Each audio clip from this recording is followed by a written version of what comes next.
Good morning, this is Jim, 5714 Collector, bringing you another video. This is part number 28 of the 1972 baseball card set.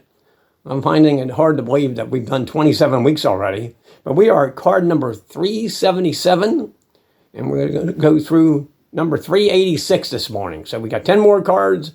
We have a team card and a checklist card, which is going to be pretty simple. But we're going to start off this Sunday morning with Terry Harmon here with the Phillies.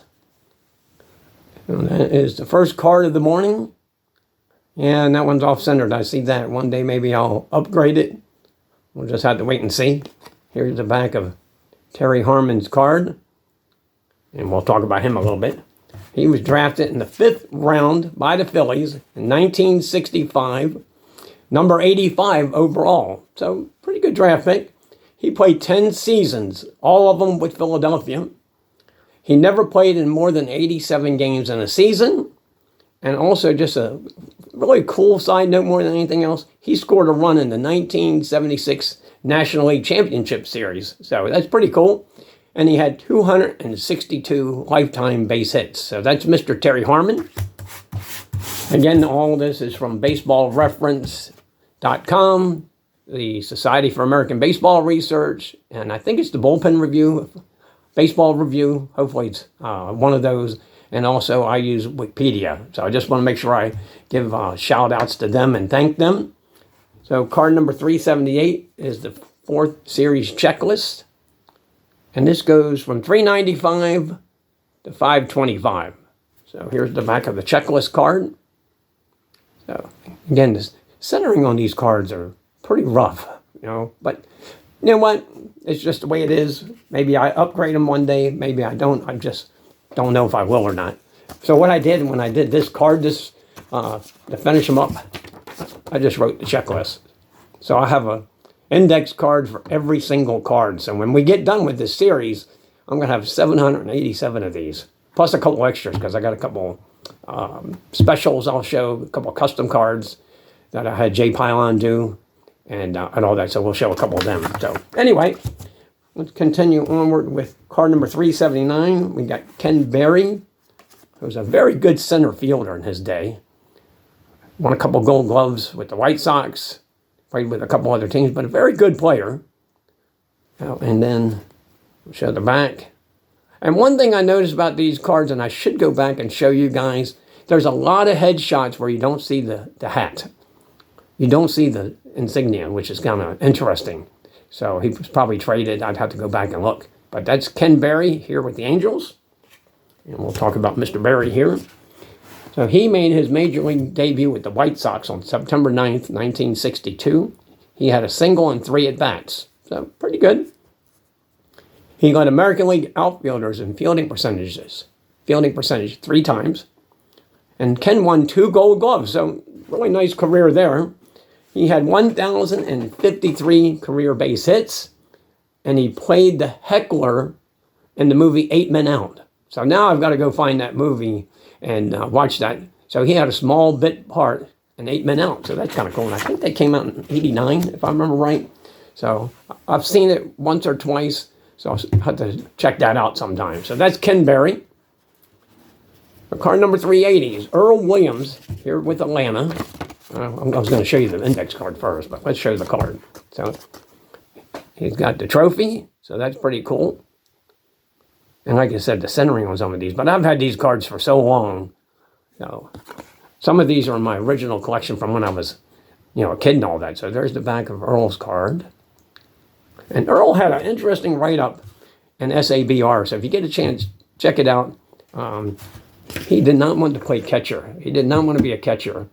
He got traded from Atlanta to Baltimore in late 72, early 73, I think it was. And Earl Weaver said, you give me Earl Williams, I'll win the pennant. Well, they won the division, but he just did not really enjoy catching. So there's some great footnotes in the Society for American Baseball Research on Baseball Reference. Take a look at Earl Williams when you get some time. So he was the 1971 National League Rookie of the Year. He had 33 home runs with Atlanta in 145 games. So he had a really great rookie season. In his sophomore season with Atlanta, he hit 28. So back-to-back really good years. He spent 2 controversial years with Baltimore in 73 and 74.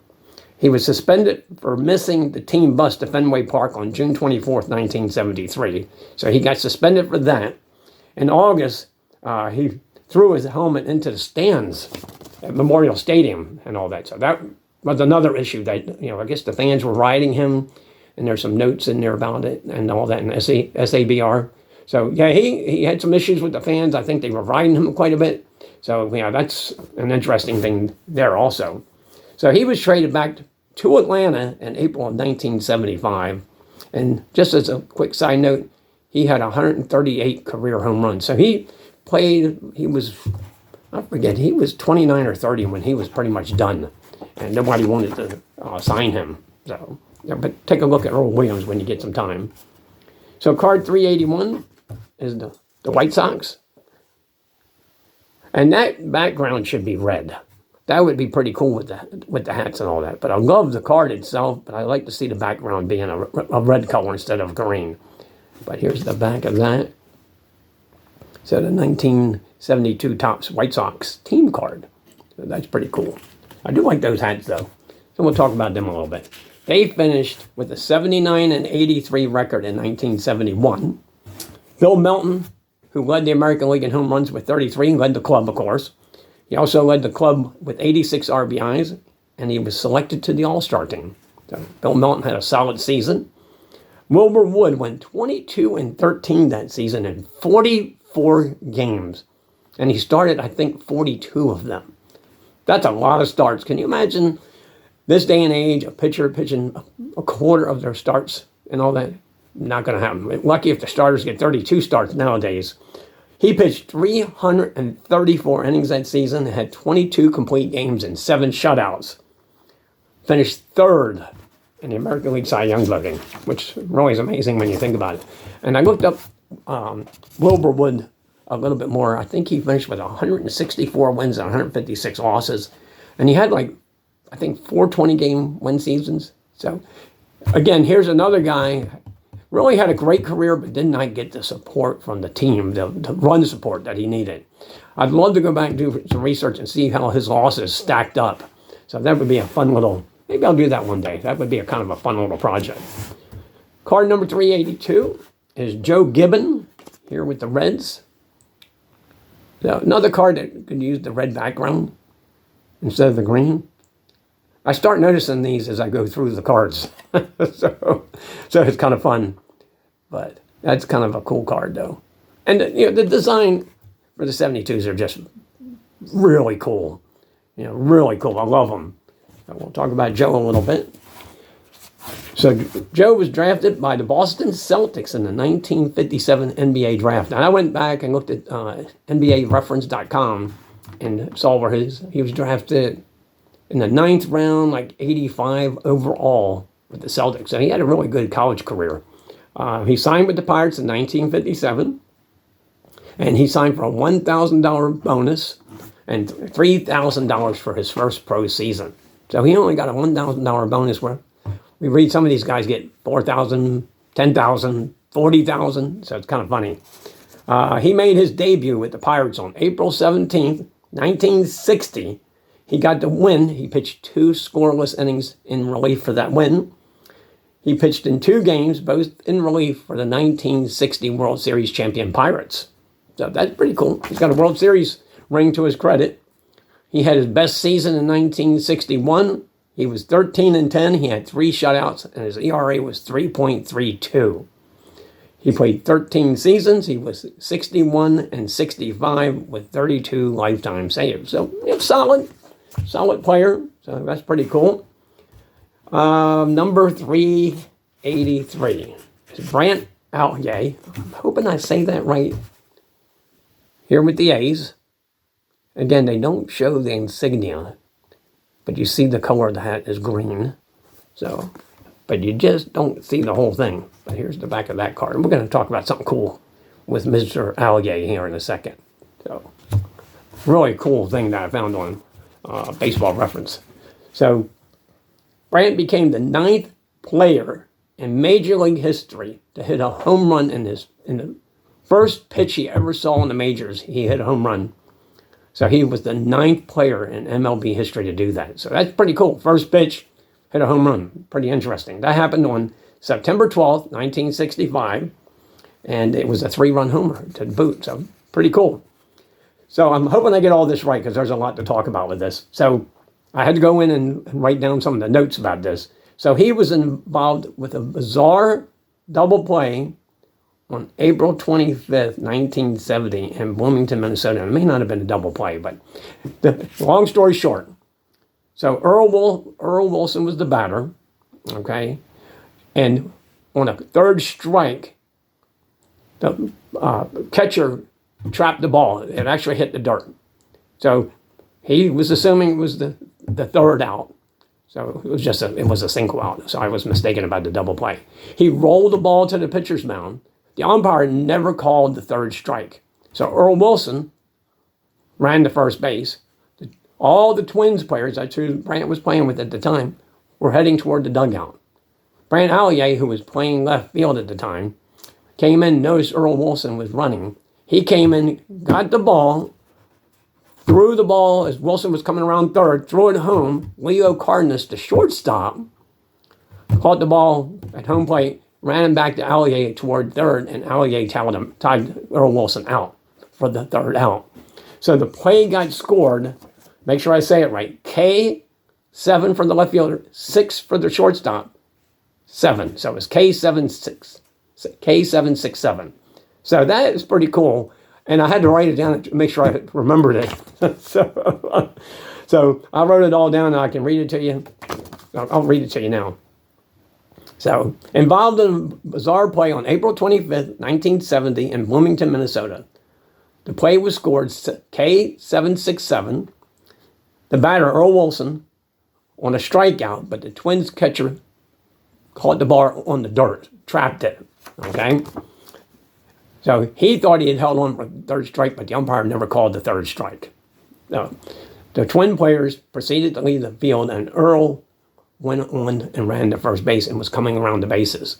So he was already coming around third, heading home, when Allier, who was coming in from left field, he picked the ball up, which was rolled to the pitcher's mound, threw to Leo Cardenas, the shortstop. Cardenas ran him back toward third, and Allier tagged Earl Wilson out. So that's pretty cool. So thought I would share that with you. If you want to read that on Baseball Reference. So here it is written down here on the bottom and then on the back. So I thought that was a bizarre play. Probably the only time in history that's ever happened. So, pretty cool stuff. So, card number 384 is Dave Campbell here with San Diego. And the back of Dave's card here.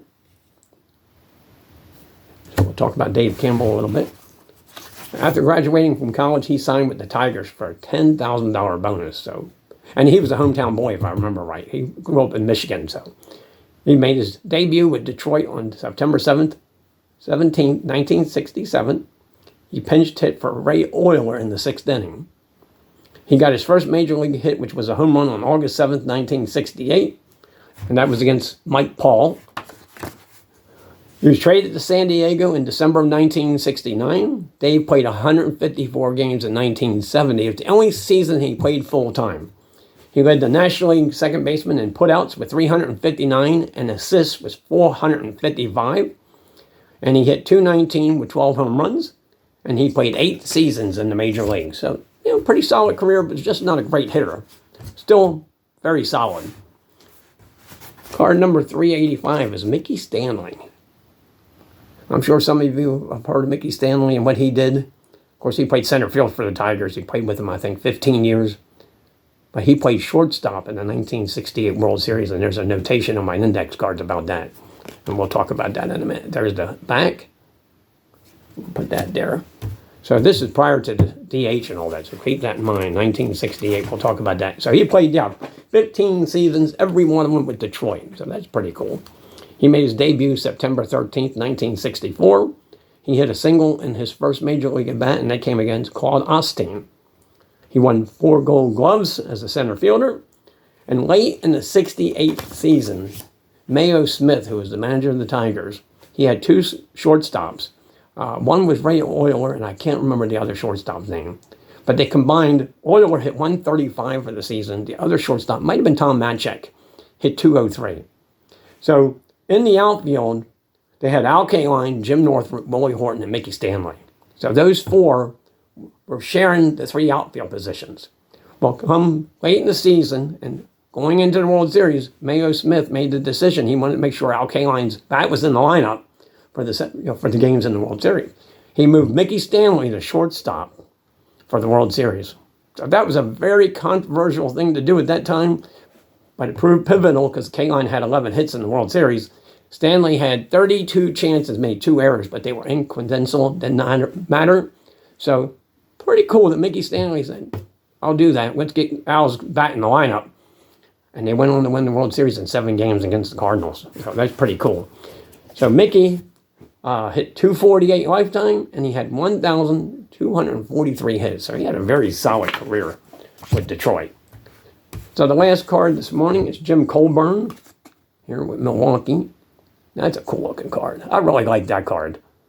And matches, that is pretty cool. Take another look at that, guys. That's a beauty. Love that card.